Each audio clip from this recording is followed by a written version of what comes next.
এই প্রধান উপদেষ্টা থেকে শেষ উপদেষ্টা পর্যন্ত সবাই এরা রাষ্ট্রপতির উপদেষ্টা, একবারে স্পষ্ট এরা রাষ্ট্রপতির উপদেষ্টা। এবং এই রাষ্ট্রপতি তার উপদেষ্টাদের মাধ্যমে সরকারের যে নির্বাহী কার্যক্রম আছে এটা পরিচালনা করছেন। সরকারের ম্যান্ডেটটা হচ্ছে, মানে এই সরকারের ম্যান্ডেটের আগেও হচ্ছে আরেকটি কোশ্চেন আছে, লেজিটিমেসি কি, is it a legitimate government? Question of লেজিটিমেসিতে রাষ্ট্রপতি ৬ তারিখে আমাদের সুপ্রিম কোর্টের অ্যাফিলিয়েট ডিভিশনকে বলেন সংবিধানের ১০৬ অনুচ্ছেদ অনুযায়ী আমাদের অ্যাফিলিয়েট ডিভিশন যেন তার পরামর্শমূলক এখতিয়ার অনুযায়ী রাষ্ট্রপতিকে পরামর্শ দেন। সংবিধানের ১০৬ অনুচ্ছেদ অনুযায়ী রাষ্ট্রপতি তাদের কাছে পরামর্শ চান যে শেখ হাসিনা পালিয়ে যাওয়ার পর এই সরকারের অনুপস্থিতিতে বাংলাদেশ সরকার কিভাবে চালানো যায়। সুপ্রিম কোর্ট অ্যাফিলিয়েট ডিভিশন বলেছেন রাষ্ট্রপতি তার একটি উপদেষ্টা মণ্ডলী গঠন করবেন, এই একবারে হুবহু একটা উপদেষ্টা মণ্ডলীর মাধ্যমে তিনি রাষ্ট্রের কার্য পরিচালনা করবেন। ক্লিয়ার কথা? নির্বাহী কার্য পরিচালনা করবেন। ওকে জি। তাইলে এই প্রধান উপদেষ্টা থেকে শেষ উপদেষ্টা পর্যন্ত সবাই এরা রাষ্ট্রপতির উপদেষ্টা, একবারে স্পষ্ট এরা রাষ্ট্রপতির উপদেষ্টা। এবং এই রাষ্ট্রপতি তার উপদেষ্টাদের মাধ্যমে সরকারের যে নির্বাহী কার্যক্রম আছে এটা পরিচালনা করছেন। এইটা হলো তাদের ম্যান্ডেট। নির্বাহী কার্যক্রমটা কি, তার বাইরে তাদের কিছুই করার ম্যান্ডেট নাই। কিন্তু মোশাররফ ভাই, আপনি তো আইনের কথা বললেন, মানে জুলাই অভ্যুত্থানের যে চেতনা সেটার সাথে কতটা আসলে এটা সামঞ্জস্যপূর্ণ? আমি বলি জুলাই অভ্যুত্থানের মাধ্যমে যা হওয়া দরকার, আমাদের এখানে আরও কয়েকটা অভ্যুত্থান হচ্ছে ইতিমধ্যে। ১৯৭৫-এর সিপাহী জনতার অভ্যুত্থানের পরে কনস্টিটিউশন ছিল না, কিন্তু ৭ই নভেম্বরে, মানে ৩রা নভেম্বরে কনস্টিটিউশন, ৫ই নভেম্বরে কনস্টিটিউশন স্থগিত করে দেওয়া হয়। খন্দকার মোশতাক স্থগিত করে তিনি সায়েমকে রাষ্ট্র ক্ষমতা দেন।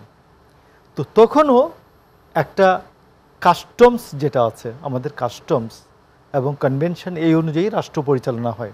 তো ওই সময়ে রাষ্ট্রপতি তার উপদেষ্টা মণ্ডলী, তখন তো মার্শাল তিনি আমাদের বাংলাদেশের প্রথম মার্শাল, যে খন্দকার মোশতাকের সময় মার্শাল বলা হয়েছে, বাট ওইটা মার্শাল না, বাট একবারে পুরোপুরি আমাদের সায়েম হচ্ছেন চিফ মার্শাল অ্যাডমিনিস্ট্রেটর এবং ৩ বাহিনীর ৩ প্রধান ডেপুটি চিফ মার্শাল অ্যাডমিনিস্ট্রেটর এবং উপদেষ্টা পরিষদ দ্বারা রাষ্ট্র শাসিত হয়।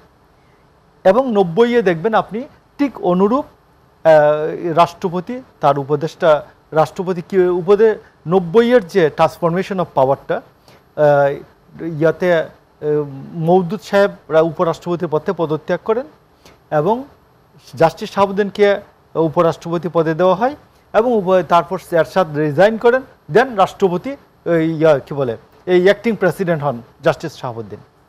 তো এইবার যেটা হলো, এইবারও কিন্তু আপনার যদি বলা হয় যে অভ্যুত্থানের সরকার যেটা যেভাবে হয়, এইভাবে তো হয় নাই।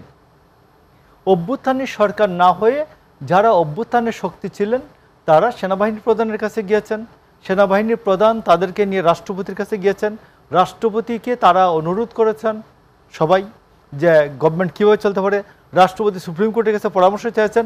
ঠিক এইটা যা হওয়ার হয়েছে। কিন্তু সেই সময় তাহলে আপনারা এইভাবে ফরমেশনটাকে সমর্থন দিলেন কেন? আপনারা যেটি বলছেন যে অভ্যুত্থানের নিয়মে হয়নি, অন্যভাবে হয়েছে, কিন্তু আপনারা তো সমর্থন দিয়েছেন এই সরকারকে। আমরা সমর্থন না, আমরা এই সরকার গঠনে সম্মতি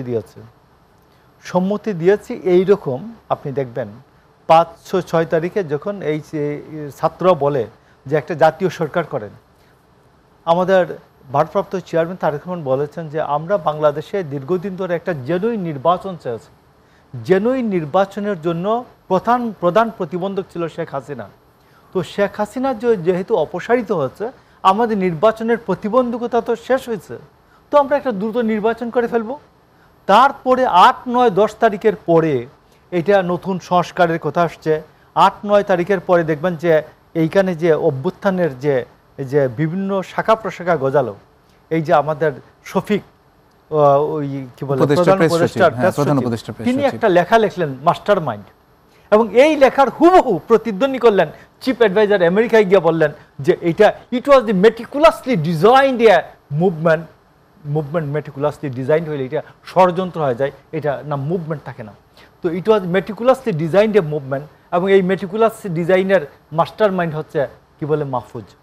এটা বলে এই ছেলেটার জীবন উনি ধ্বংস করেছেন, এই মুভমেন্টের যে স্পিরিট ছিল এটাকে উনি ধ্বংস করেছেন, এবং এই মুভমেন্টের মাথায় যদি কেউ কুড়াল মেরে থাকে, মুভমেন্টের স্পিরিটের মাথায়, ভবিষ্যতের মাথায়, সেই ব্যক্তিটার নাম হচ্ছে ডক্টর ইউনূস।